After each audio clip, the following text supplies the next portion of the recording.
At the southern tip of the Australian continent lies a remote island. An immense wilderness, divided by mountains. It's a world of ancient forests, of pristine rivers, and a coastline that's both wild and beautiful.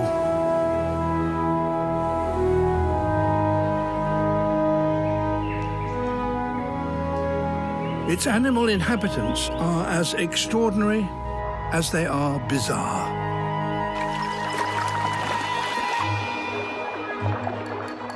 This is a land of black devils and white wallabies, where lights dance in the southern sky and trees tower to 100 meters.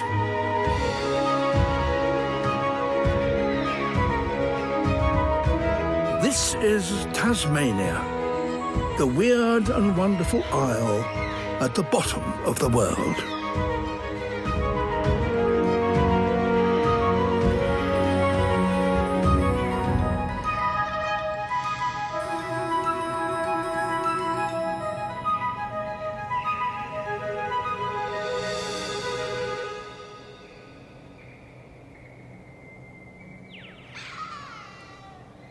Tasmania is full of surprises.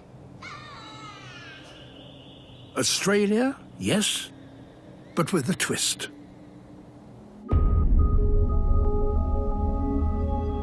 It was once connected to the dry Australian mainland. Today, along with its plants and animals, it's physically cut off.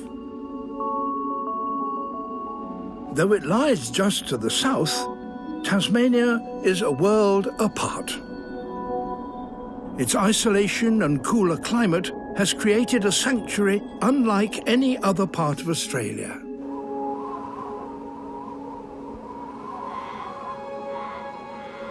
And the strong seasonal cycle makes life here very different indeed.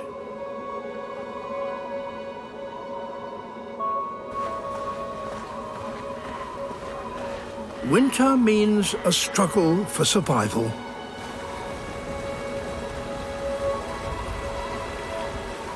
In Tasmania's mountains, there are meagre pickings on offer.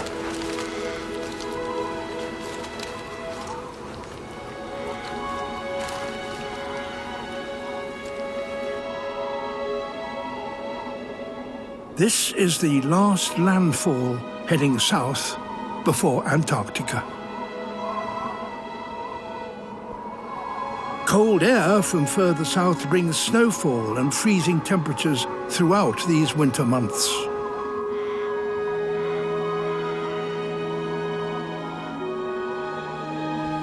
Many animals, like this female wombat, are Australian species, but their habits and lifestyles are most definitely Tasmanian. Mainland wombats are largely nocturnal, but here she feeds at any time of the day, kept warm by her thicker coat of fur. She must take every opportunity to find food.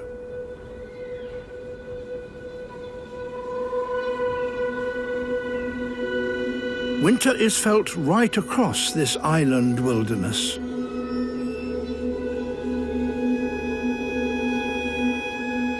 Even lower down in Tasmania's forests, temperatures can fall below freezing.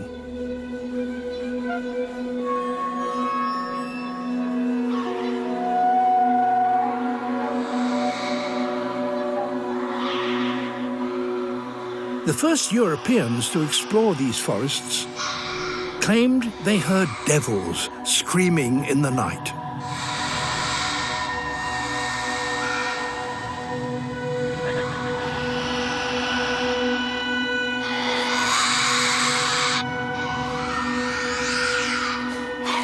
And so Tasmania's most famous animal got its name.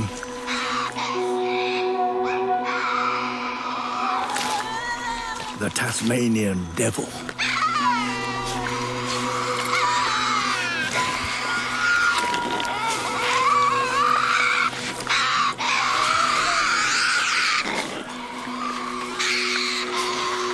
Primarily scavengers, they can smell a carcass from a kilometre away.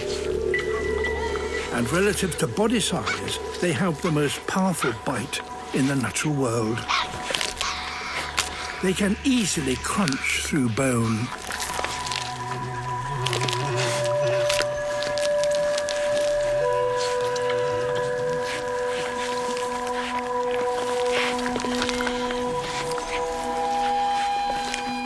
Devils once lived throughout Australia, but vanished as the continent dried out and humans arrived. Today, this is their last stronghold.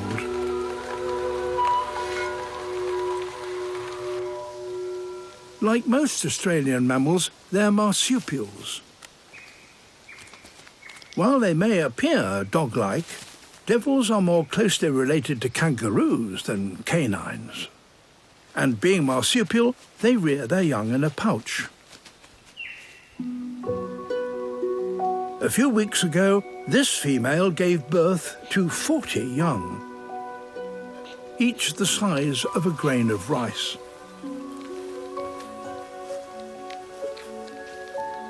Inside her pouch, she has just 4 teats, so only 4 young will survive.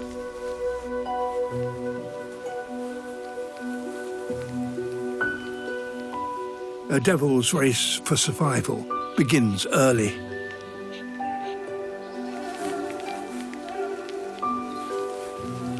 It's a tough start, but this mum will dedicate most of her year to looking after the 4 babies who survive. She overcame extraordinary odds to reach adulthood. Now it's her turn to raise the next generation.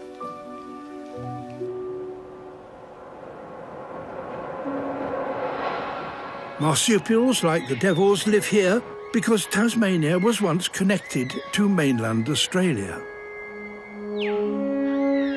The island and its inhabitants became isolated some 12,000 years ago when sea levels rose following the last ice age.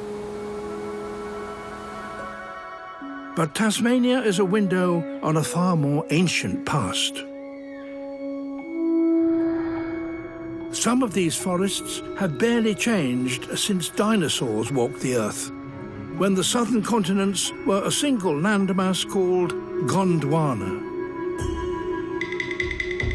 There is still a creature here whose ancestors roamed that ancient supercontinent.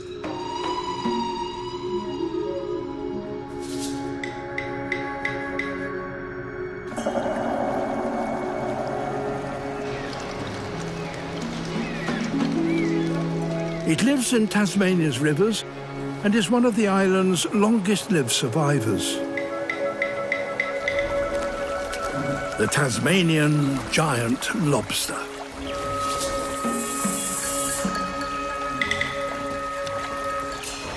Weighing up to 5 kilos and 1 meter long, they're the biggest freshwater invertebrates on our planet, taking some 40 years to reach full size.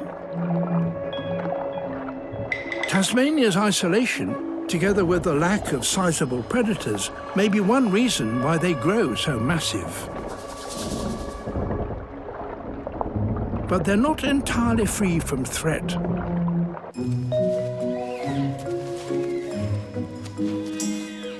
Tasmanian platypuses are enormous, as much as 3 times heavier than their mainland counterparts. It's an adaptation to the cooler southern climate.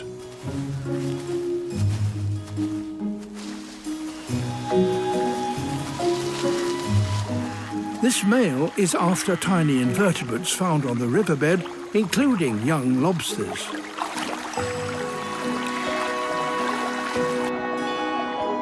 And to stay warm in winter, he must find a lot. He needs to keep moving. With no large predators to worry them, platypuses here get about in an unusual way. Only in Tasmania does the platypus walk between rivers in broad daylight.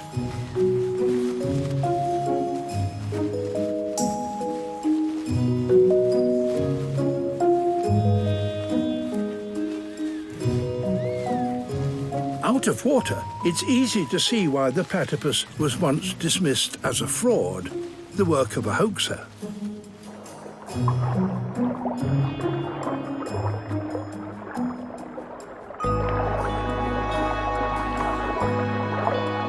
But down here, he's in his element. His strange assemblage of body parts soon begins to make sense. Webbed feet help him move, while his otter-like fur keeps him warm. His beaver-like tail stores fat. But the platypus is best known for its duck-like bill, which it uses to find food. Underwater, he's completely blind. Not ideal for avoiding rocks. But some 40,000 receptors in the bill detect electrical signals given off by the muscles of prey animals.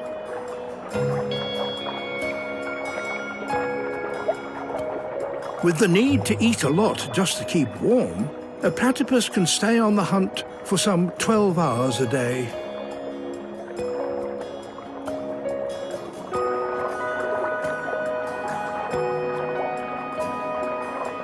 Though also found on the mainland, Tasmania's platypuses are by far the biggest and boldest.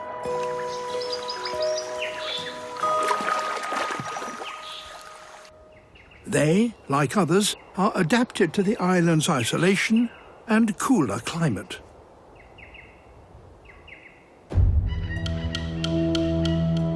Lying 240 kilometres south of Australia,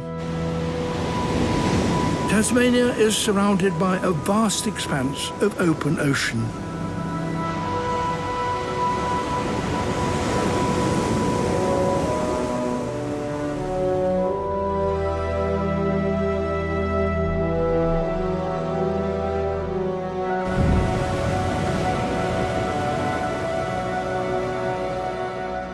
To the west, the next landfall is South America, thousands of kilometers away.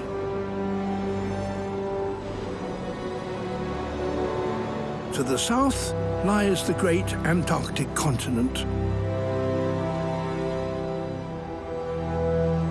And as winter comes to an end, new arrivals come ashore to breed.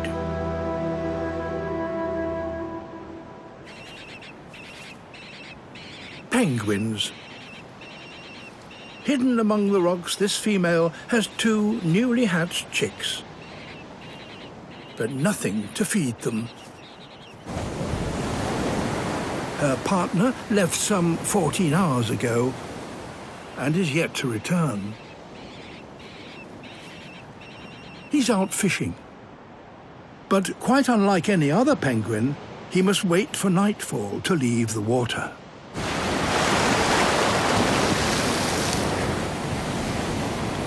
Gulls and birds of prey patrol the coast by day. It's only safe to return after sunset.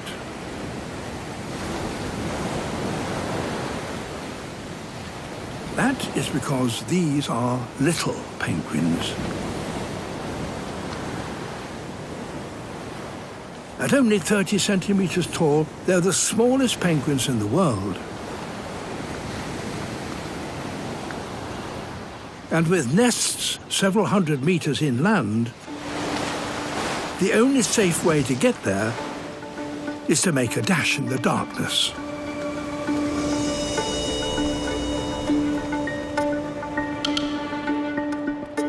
There's safety in numbers.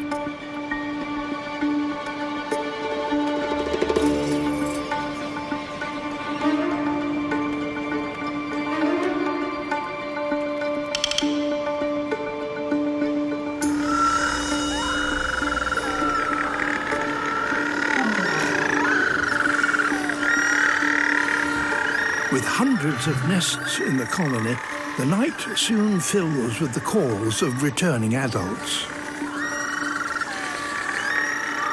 The sound of early spring on Tasmania's coast.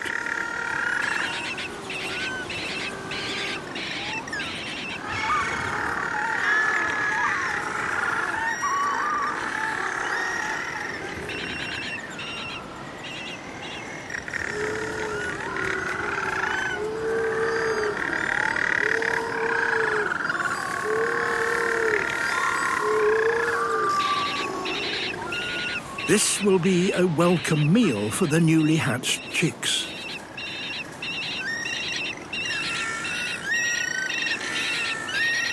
The little penguin's presence is a reminder of Antarctica's proximity.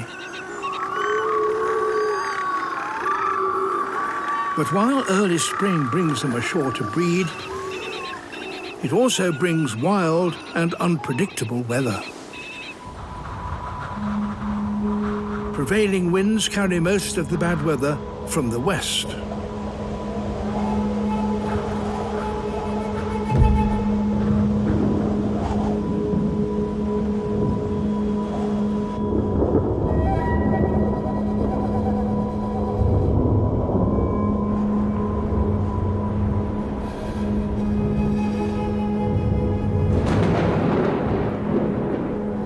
Tasmania's mountains cause much of the rain to fall on the western half of the island.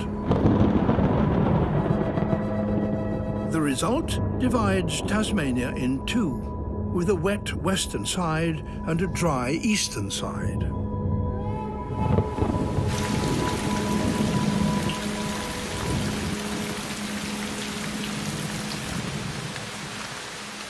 Some western areas are among the wettest in all of Australia. It rains here nearly every day.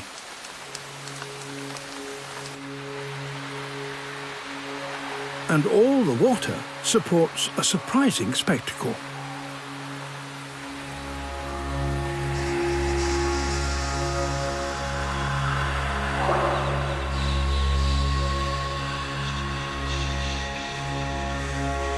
Caught in a bizarre trap, these insects are doomed.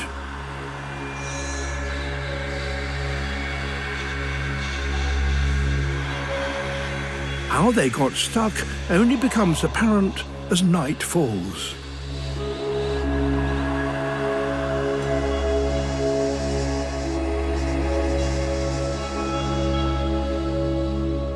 These strange lights belong to the larvae of a type of gnat.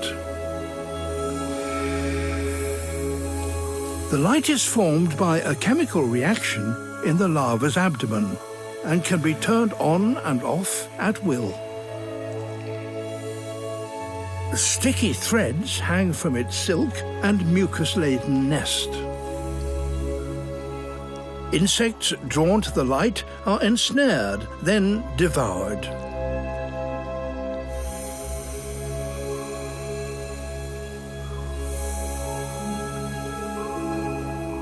Each glowworm's thread is made up almost entirely of water, so the high rainfall in Tasmania's wet west provides ideal conditions.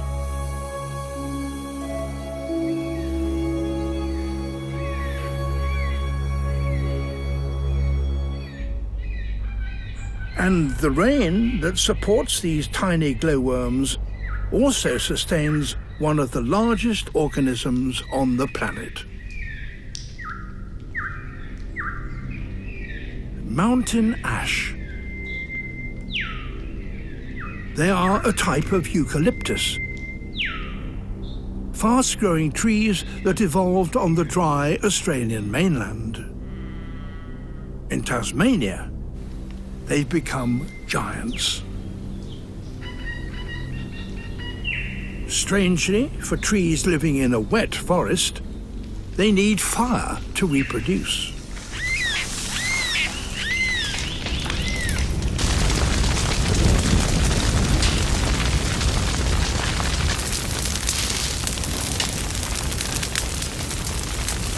The mountain ash stores its seeds in small pods, which are released as the pods burn.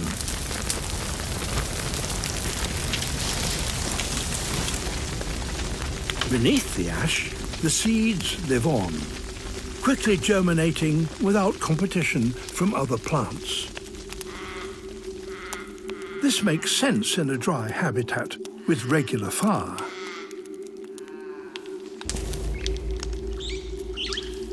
But not in Tasmania's wet forests.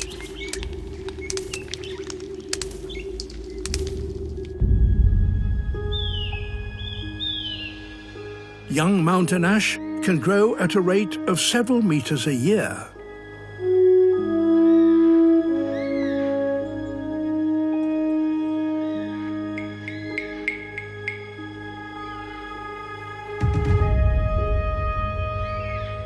All that holds them back is the next fire or a lack of water. And that is the secret behind their staggering height.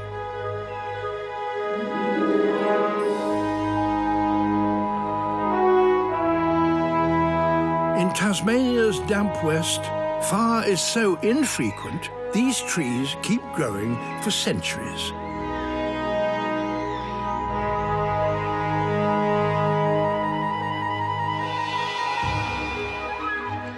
Those standing in this valley all germinated following the same devastating fire 400 years ago. Today, they reach almost 100 meters into the sky.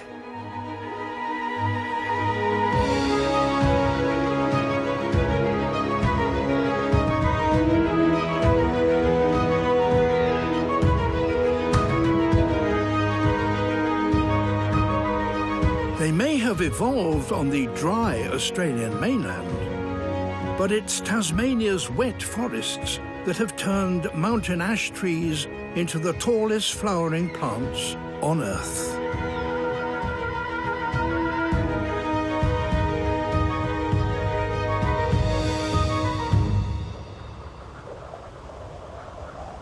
The moisture-laden air that blows in from Tasmania's west brings several meters of rainfall each year.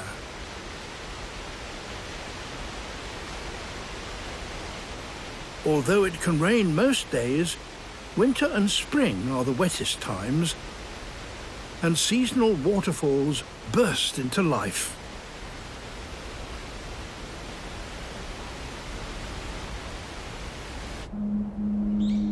All who live here must adapt to the regular downpours and cooler temperatures.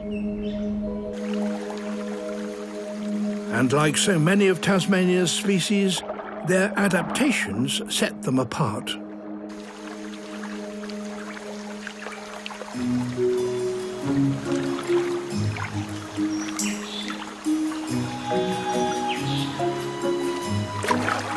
It may not look like it, but this is the closest living relative of the platypus. The echidna, Australia's most widespread native mammal.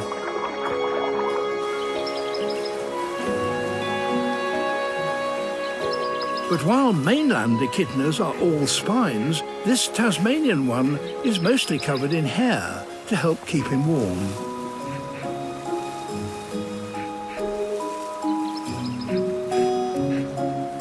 The milder spring months mean an abundance of his favourite food, ants. But when you're this hairy, your food gets stuck everywhere, which is a pain when it can bite back.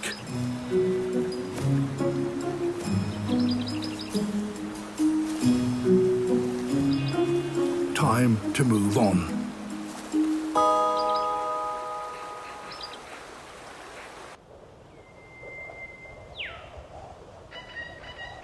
As spring turns to summer, Tasmania's inhabitants get some relief from the wild and cool weather.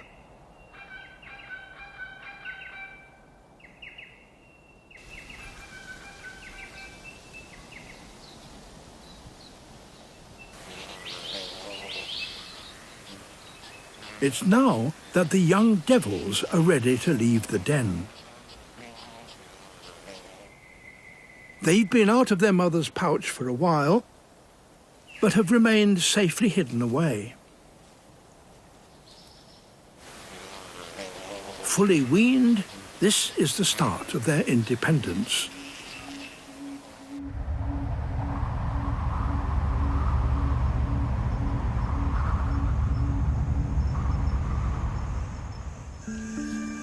This young female will have to learn to survive and find food all by herself. What's more, she and her sibling are much smaller than an adult. They could easily be killed. This will be her way out of danger.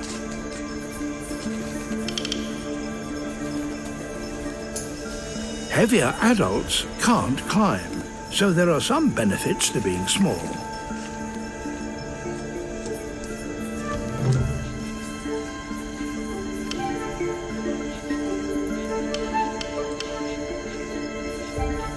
Over the next few months, she'll also find much of the food she needs up here in the treetops.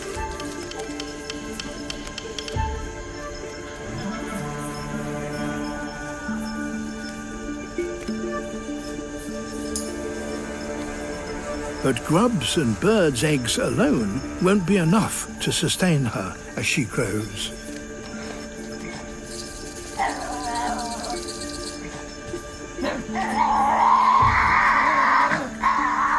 If she's to make it to adulthood, she needs to find more substantial meals. And that brings her into direct competition with dangerous and more powerful adult devils.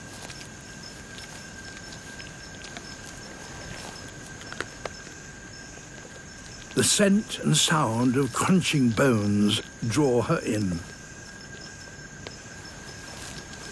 But she needs to be careful.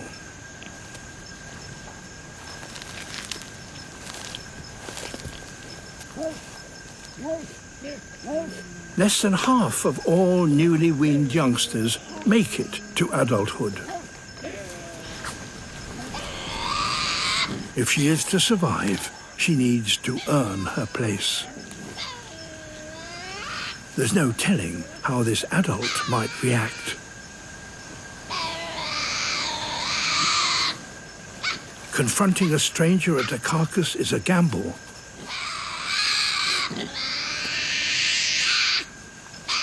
But one she needs to take.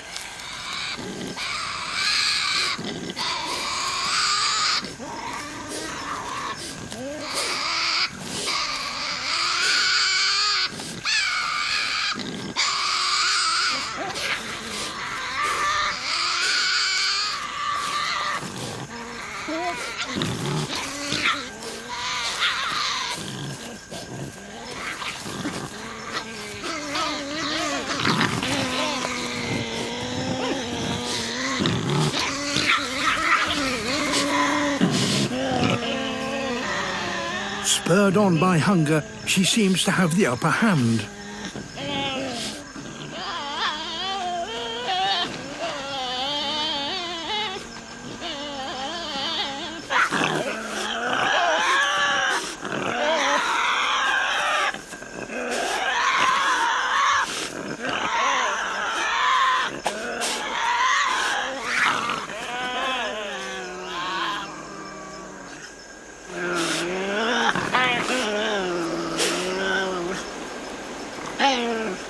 It looks as though her gamble has paid off, but her competitor won't let the carcass go that easily.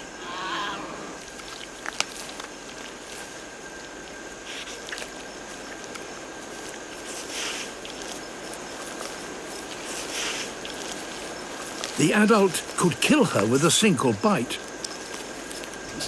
But that's not how devil society works.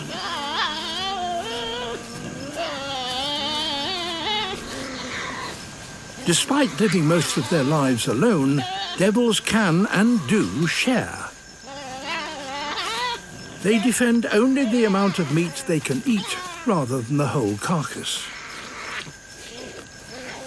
The pecking order has less to do with size and strength and more to do with whoever wants it most.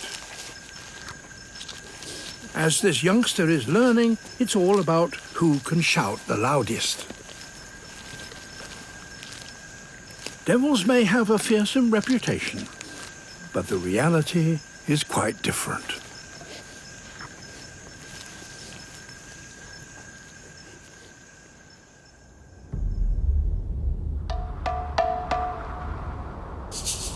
Summer brings warmer temperatures across Tasmania.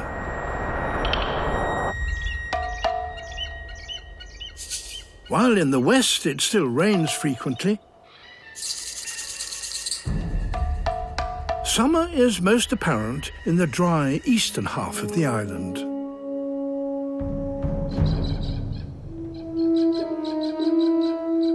The driest areas of Tasmania receive 80% less rainfall than the wettest.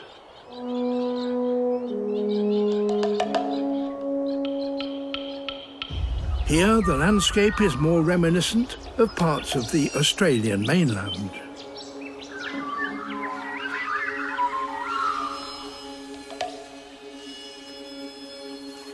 For marsupials that graze the open grasslands, there's a bounty of fresh shoots in these warm summer months.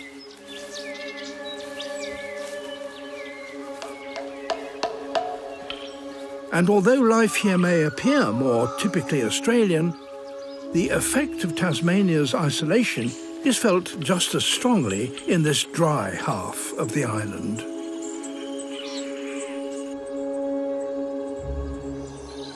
It's given this group of wallabies something of a Tasmanian twist. They've turned white.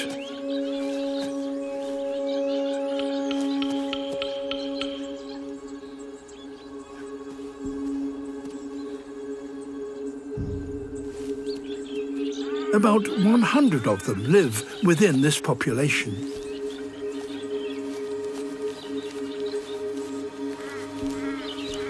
They're so poorly camouflaged that anywhere else they'd be easily killed.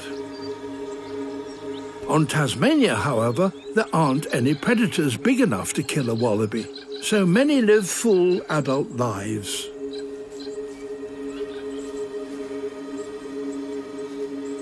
And without the normal controls, their numbers are growing.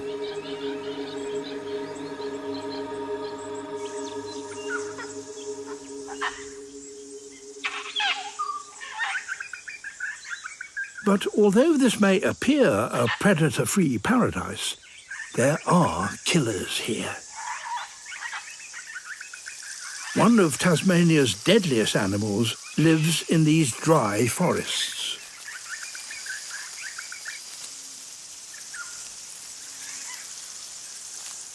It's a species of ant known as the jack jumper.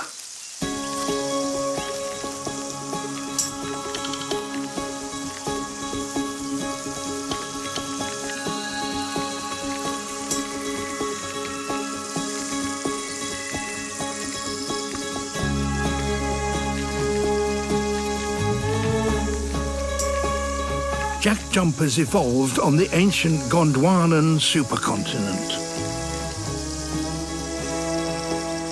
Workers hunt alone, a very primitive behaviour among ants, which are mainly social. And instead of using scent to hunt, they rely on acute vision.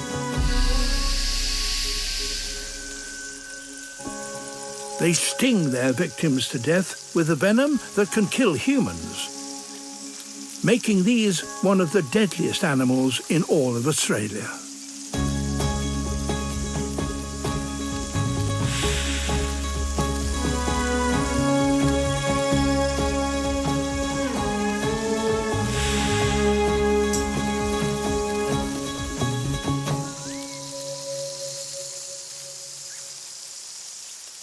Jack jumper ants are particularly abundant in this dry half of Tasmania. Their nests are small mounds within which their larvae are raised. Workers cover the nest with dark materials to help absorb warmth in the cooler southern climate.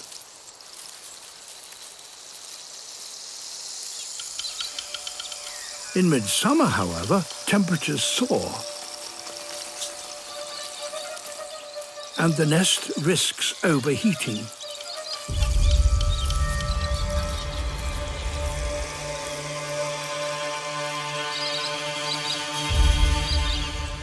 But jack jumpers have a surprising way of coping with the intense sunlight.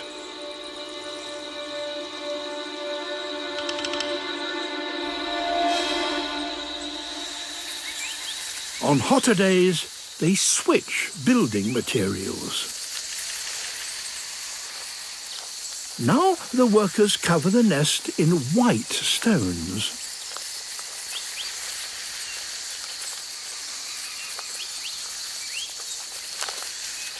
These reflect the sun's energy, keeping the young cool inside.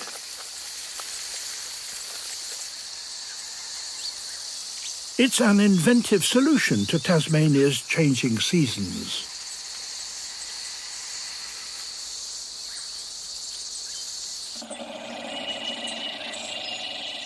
The dry eastern forests can be a challenging place in the heat of midsummer.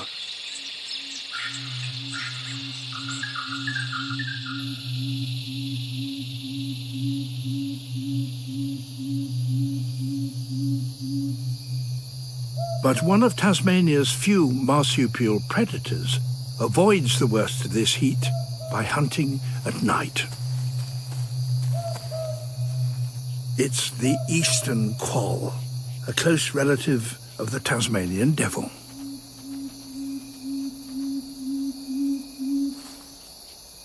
They're very rare, but summer sees an increase in numbers as juveniles leave the den.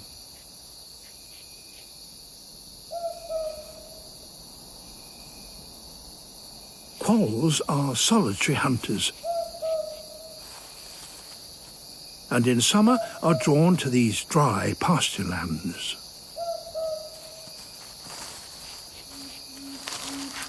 There's a rich bounty of moths and grubs at this time of year.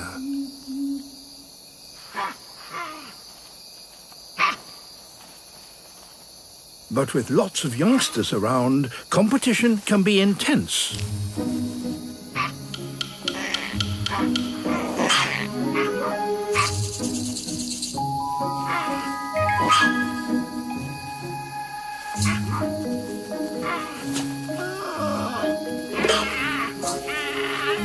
It's every quoll for itself.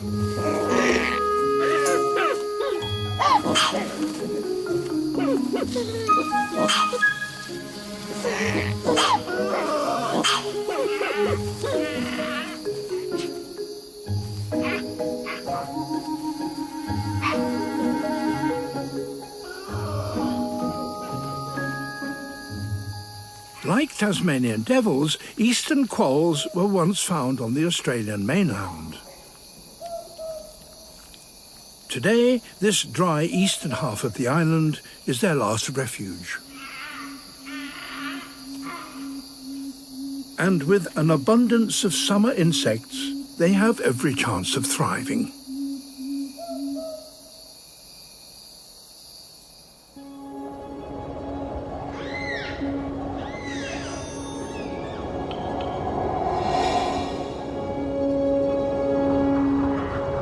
Summer is almost over.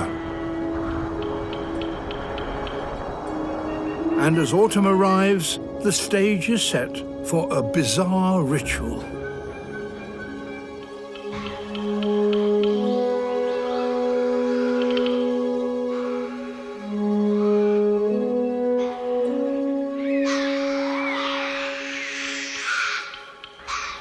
Familiar screams fill the forest.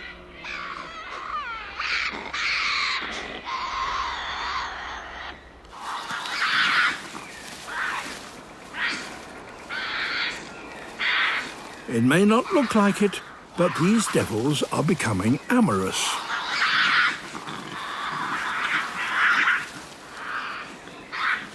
An eligible male clings on as a female guides him back to the den.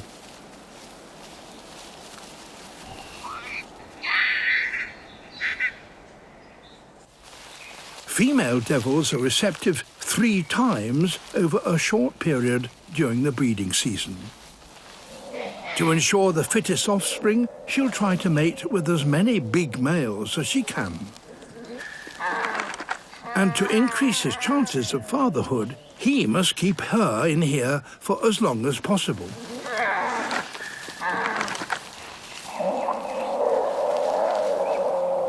Inside the den, he moves her around in an effort to mate. To protect her from his biting grip, the skin around her neck has thickened over the last few weeks.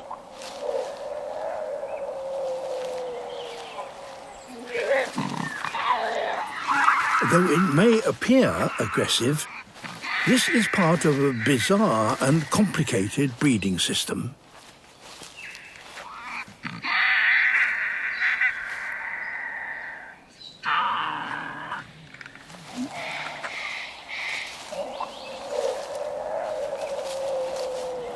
They'll remain in here, mating regularly, for several days.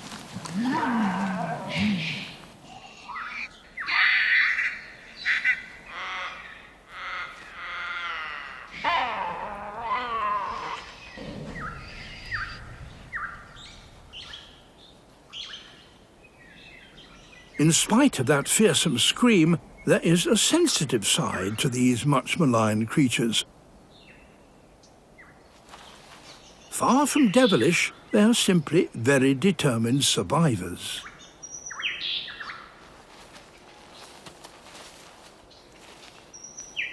The devil mating season marks autumn's arrival.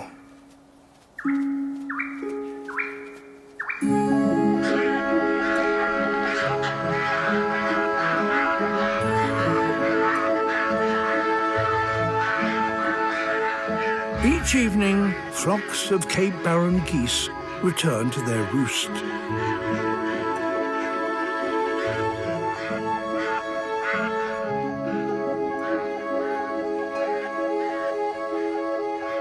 Their silhouettes in the sunset, a sign that the year is ending.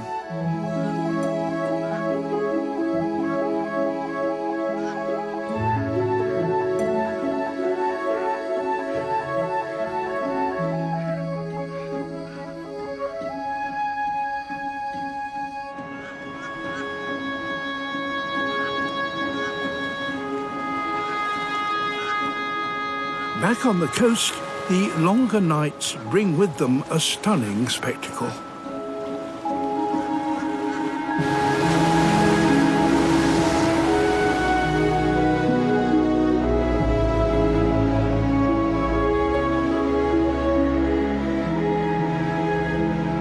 The Southern Lights, a reminder that the next stop from here is Antarctica.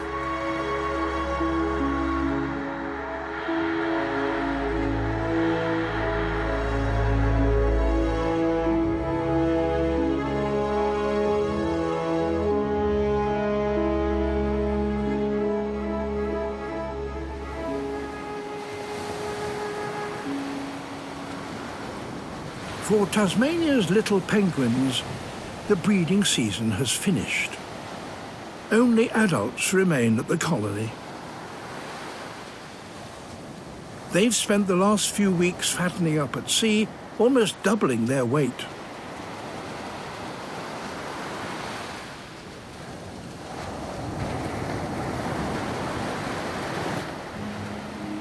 efforts of raising chicks have left them in need of a new set of feathers.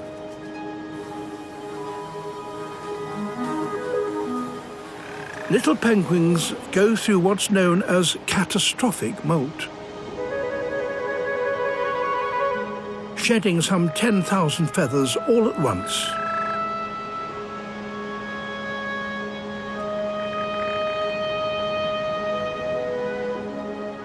Because their feathers keep them warm and waterproof, they can't return to sea until they've grown new ones.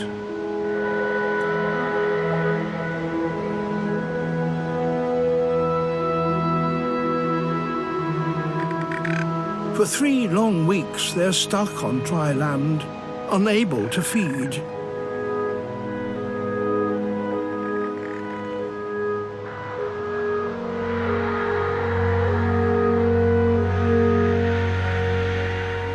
It's a long wait for a little penguin.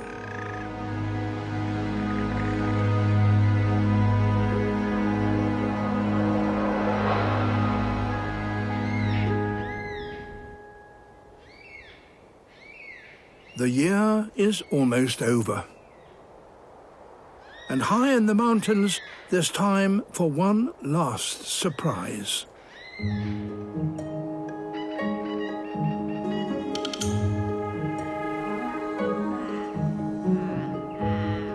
These are southern beech trees, unique to Tasmania.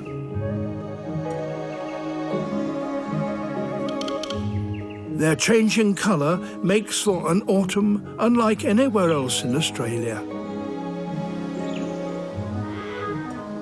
These are the only trees on the continent to drop their leaves during the cooler months.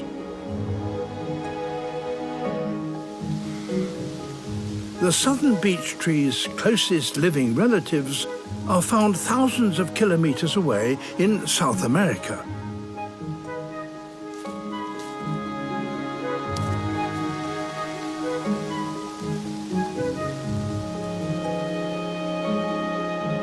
This rare splash of autumnal colour lasts just a few weeks, as across the whole of Tasmania, temperatures begin to drop.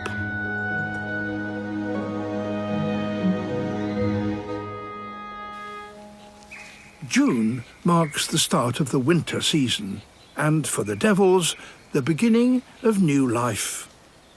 With young already inside her pouch, she will provide milk for them through the harshest months.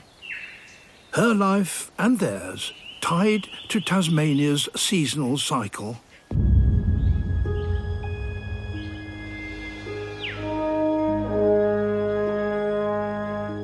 Just 12,000 years ago, Tasmania separated from its mainland parent.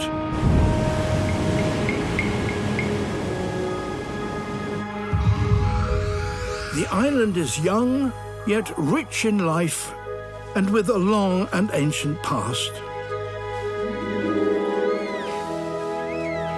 Now, Tasmania and the animals it supports are on a different course to the rest of Australia.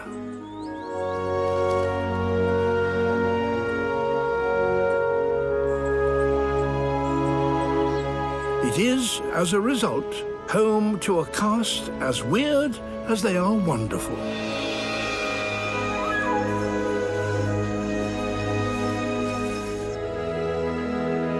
Indeed, there's nowhere on Earth quite like Tasmania.